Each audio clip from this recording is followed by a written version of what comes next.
네, 안녕하세요. 지지 않는 주식 투자 공차장입니다. 자, 오늘 SK하이닉스가 정말 많이 지지부진했죠. 그래서 많은 분들이 또 걱정이 있으실 거고, 그리고 어떻게 또 바라봐야 되나 이런 고민들도 분명히 있으실 거예요. 그런데다가 오늘 또 시장이 나스닥 같은 경우에는 지금은 바닥을 조금 형성한 흐름들을 좀 보여주고 있는데, 어쨌든 지금 21선을 위쪽에 안착해주지 못하면 밑에 하방이 열려있는 또 상태잖아요. 그렇다 보니까 추가 하락을 또 보이지 않을까라는 이런 고민들도 분명히 하실 거라고 생각을 합니다. 그래서 오늘은 왜 이런 흐름들이 나왔는지, SK하이닉스가, 그리고 앞으로는 어떤 관점을 갖고 우리가 바라봐야 되는 것인지, 이런 것들도 좀 정리를 해가지고 오늘 말씀을 드리고자 이렇게 영상을 좀 준비를 해왔습니다. 일단은 아마 오늘 여러분들 보신 분들은 아시겠지만 반도체에 대한 이슈들부터 해서 정말 좋은 이슈들이 되게 많이 나왔었죠. 메모리 값 상승이라든지, 그렇죠? 이런 얘기들이 되게 많이 있었어요. 사실 악재도 있었고 또 호재도 있었던 하루였던 것 같습니다.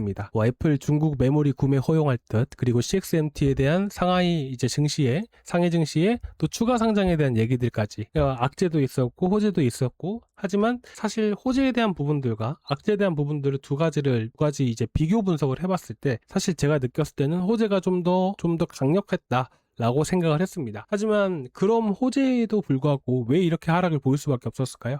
이제 자사주 매입에 대한 실망감?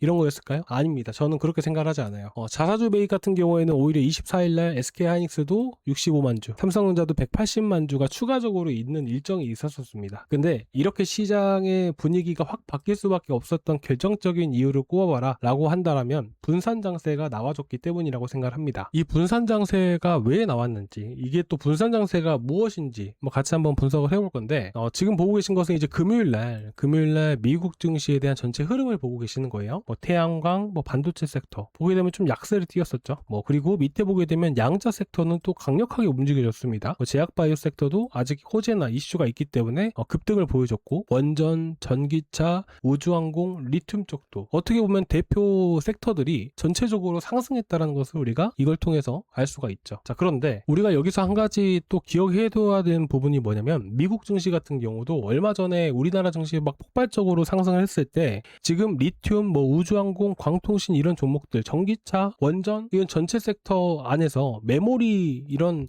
반도체 종목들을 제외하고 나머지 종목들이 우리나라처럼 안 움직였어요. 일전에 삼성전자, SK하이닉스로 수급이 쏠리는 바람에 수급에 대한 문제 때문에 어떻게 됐어요? 전체 섹터가 다 대박살이 났었잖아요. 미국 증시도 거의 비슷한 흐름들이 나왔습니다. 박살 정도는 아니더라도 수급 자체가 메모리 쪽 제외하고는 거의 수급이 쏠리지가 않았다라는 거예요. 여기서 제가 말씀드리고 싶은 것은 뭐냐면, 분산 장세라는 것은 주도 종목들이 쉬어갈 때 이 돈들이 가만히 있는 게 아니라 전체 외면받아왔던 섹터로 수급이 이동되는 걸 분산 장세라고 얘기를 합니다. 근데 보시다시피 반도체 메모리 섹터 종목들은 지지부진한 흐름들, 나머지 섹터들은 어때요? 강세인 흐름들. 그렇기 때문에 미국 증시에 대한 영향을 받을 수 있을까요? 받을 수 없을까요? 당연히 받을 수밖에 없겠죠. 이슈가 많지만 오히려 지금 현재 미국 증시에서는 분산 장세를 보여줬기 때문에 우리나라도 분산 장세 가능성이 높다라고 여러분들께 그래서 문자로 이렇게 전달을 드렸던 겁니다. 그렇다 보니까 결국 우리나라도 분산 장세가 이어졌는데, 이 삼성 SDI에 대한 이슈들, 그리고 한미약품에 대한 이슈들, 결국 2차 전지 섹터와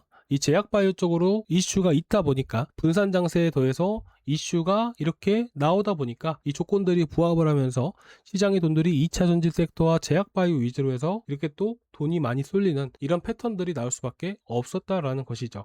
결국에는 미국 증시에 대한 영향을 많이 받았고, 그리고 시장의 실망감이나 이런 걸 떠나서 수급 자체가 삼성전자, SK하이닉스로만 쏠리게 되면 얘도 악재가 있어도 올라갈 수밖에 없는 겁니다. 하지만 미국 증시 자체가 분산 장세가 이어지다 보니까 우리나라 증시에도 똑같이 영향을 미치게 되면서 지지부진한 이런 흐름들이 만들어질 수밖에 없었다라고 여러분들께 첫 번째로 말씀드리고 싶고요. 자, 그리고 이어서 보게 되면 오늘 엔트로픽에 대한 이슈들이 사실 주말 동안에 진짜 많이 들려왔습니다. 그렇죠. 근데 이 엔트로픽 관련주는 여러분들도 잘 알고 계시겠지만, SK텔레콤이란 것은 충분히 여러분들이 잘 알고 계실 거예요. 그렇죠. 근데 여러분들 보시면 SK텔레콤 오늘 어땠나요? 급등을 했나요? 아니죠. 급등을 하지 못했습니다. 왜 급등을 하지 못했을까요? 이것도 사실 장세의 영향을 되게 많이 받았기 때문이에요. 엔트로픽 관련주가 SK텔레콤 말고 군지패에 있나요? 한 10개, 6개에서 10개 사이에 있는 종목들이 하나의 엔트로픽 관련주로 군지패에 있나요? 아니죠. 그러면 사실 엔트로픽에 대한 진짜 수혜는 누구예요? SK텔레콤 하나밖에 없습니다. 그렇죠. 그렇다 보니까 어떻게 돼요? 당연히 얘는 개별 이슈로 이렇게 묶여지는 겁니다. 그렇기 때문에 분산 장세가 나와서 외면받았던 종목들이 강세를 보이고 그러면 좋겠는데 그런 흐름들이 나오긴 했지만 SK텔레콤도 수급을 받고 올라갈 수가 있었겠죠. 근데 얘는 어떤 종목이에요? 개별 이슈 종목이기 때문에. 그럼 얘는 언제 움직여요? 개별 이슈 장세에서. 그렇죠. 결국에는 뭐가 중요해요? 시장에 대한 흐름들, 시장에 대한 돈들이 어떤 흐름들을 보여주는지, 결국에는 그게 가장 중요하다라고 말씀드리고 싶습니다. 자, 그러면 SK하이닉스나 이 삼성전자가 과연 어떤 흐름들이 나중에 나와줘야지 또 같이 움직이고 또 시장도 같이 또 상승할 수가 있을까요? 결국에는 SK하이닉스라는 종목은 이 시장을 상승으로 이끌 수도 있고 또 하락으로 이끌 수도 있는 하나의 주도 종목이라고 할 수 있습니다. 어떻게 보면 시장을 대변하는 종목이라고 볼 수가 있죠. 그러면 이 시장의 상승을 영향을 미칠 수 있는, 쉽게 말씀드려서 하나의 시장이라고 봐도 무방해요. 그럼 앞으로 시장이 올라가기 위해서, 그리고 시장에 영향을 미치는 요인들을 우리가 체크를 해봐야겠죠. 자, 그러면 2026년 또 이제 8월 26일에 엔비디아 실적이 있을 것이고, 사실 이 개별 종목들에 대한 실적도 정말 중요한 건 사실입니다. 근데 더 중요한 게 있다면 결국 통화 정책이에요. 여러분들 금리 인상하면 어떻게 되죠? 시장 자체가 시장이 좋지는 않겠죠. 그렇죠? 금리를 올린다는 것은 시장의 유동성 자금을 흡수해 간다는 거예요. 그러면 금리 자체가 어떤 이슈나 어떤 악재가 나오든 간에 어떤 이슈보다 더 큰 이슈라고 볼 수 있는 것은 통화 정책이에요. 그렇죠? 그럼 이게 통화 정책에 영향을 미칠 수 있는 이슈가 26일 날 밤에 발표가 됩니다. 개인 소비 지출 물가 지수예요. 금리를 왜 올리죠? 물가가 올라가면 금리를 올려서 물가를 조절을 하죠. 그렇죠? 그렇기 때문에 물가 데이터가 정말 중요합니다. CPI, 얼마 전에 발표했던 소비자 물가 지수, 생산자 물가 지수도 중요하죠. 근데 금리 결정에 가장 큰 영향을 미치는 이제 데이터, 매크로 지표다라고 하면 PCE도 해당이 되는 거예요. 그리고 28일부터 뭐가 있죠? 통화 정책에 대한 뭐예요? 회담이 있죠. 잭슨 미팅이 있게 됩니다. 그러면 이 잭슨 미팅에서 향후 통화 정책에 대한 얘기들을 좀 할 건데 어떻게 나올지 여러분들 100% 확신을 갖고 알 수 있나요? 할 수가 없죠. 금리를 앞으로 올릴 수도 있다, 뭐 내릴 수도 있다, 이런 얘기들이 오가는 자리예요. 그러면 우리가 정확하게 어떤 얘기들이 오갈지 모르는 부분이잖아요. 그렇기 때문에 금리 인상에 대한 얘기들이 나올 수 있다라고 생각하는 투자자들도 있을 것이고, 앞으로 금리 인하를 할 수도 있다라고 생각하는 투자자들도 있을 거예요.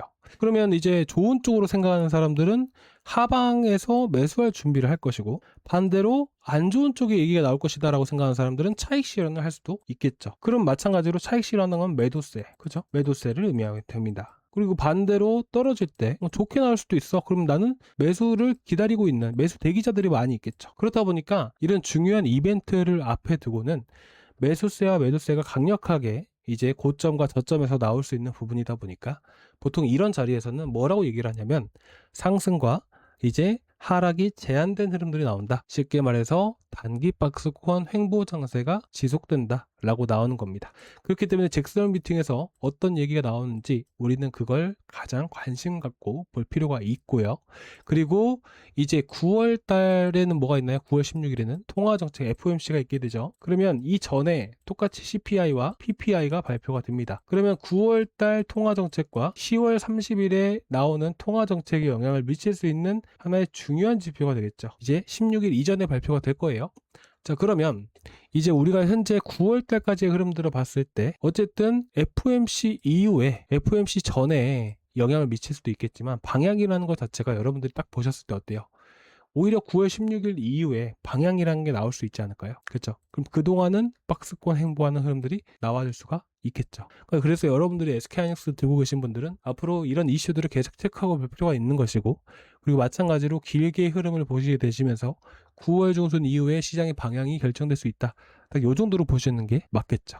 여러분들의 또 의견들도 있으실 거고, 여러분들이 걱정되시거나 궁금해하시는 부분이 있으시면 언제든지 말씀을 해주시기 바랍니다. 자, 오늘 말씀드린 내용들 좀 다시 정리를 해서 말씀을 드려볼게요. 이제 시장을 대변하는 종목이다, SK하이닉스, 삼성전자는. 그러면 시장에 대한 영향을 많이 미치는 것이기 때문에 우리는 앞으로 시장에 대한 흐름을 체크를 해봐야 된다. 결국 SK하이닉스, 삼성전자가 움직이기 위해서는 시장이 움직여야 되는 것이고 시장이 올라와 줘야 되는 부분들인데, 어쨌든 시장이라는 것, SK하이닉스와 삼성전자에 대한 흐름들에 따라서 시장의 흐름이라는 게 많이 바뀌는 부분이기 때문에 결국 이 종목을 들고 계신 분들은 시장의 흐름을 체크를 하는 게 가장 우선이다. 시장에 영향을 많이 미치는 요인 중에 하나가 바로 금리다. 근데 그 금리에 대한 정책들이 26일날, 28일날 연달아 있고요. 9월 16일에 FOMC가 있습니다. 그리고 그 전에는 물가 데이터가 또 2개가 발표가 돼요. 그렇기 때문에 이 물가 데이터에 대한 흐름들에 따라서 이제 4분기 때 이제 금리를 올릴 수도 있고 금리를 내릴 수도 있어요. 그렇기 때문에 지금 빽빽하게 FOMC 일정이 이렇게 있기 때문에 현재로서는 이제 금리에 대한 흐름들을 봤을 때 9월달 이후에 시장의 방향이 결정될 가능성이 매우 높다. 이런 식으로 보시는 게 맞을 것 같습니다. 아시겠죠? 그래서 여러분들이 지금 등락에 크게 연연해 하지 마시고 9월 중순까지는 그냥 올랐다 내려갔다 하는구나 라는 정도로 보시면서 이제 관망을 해보시는 걸 여러분들께 권유를 해드리고 싶습니다. 지금 자리보다는 오히려 내려왔을 때 하시는 게 낫겠죠. 그리고 그 당시 시장에 대한 흐름들도 체크를 해봐야 될 것 같고요. 자, 일단 오늘 여기까지 준비했는데요. 조금이나마 도움되셨다면 구독과 좋아요 부탁드리고 다음 시간에 또 뵙도록 하겠습니다. 감사합니다.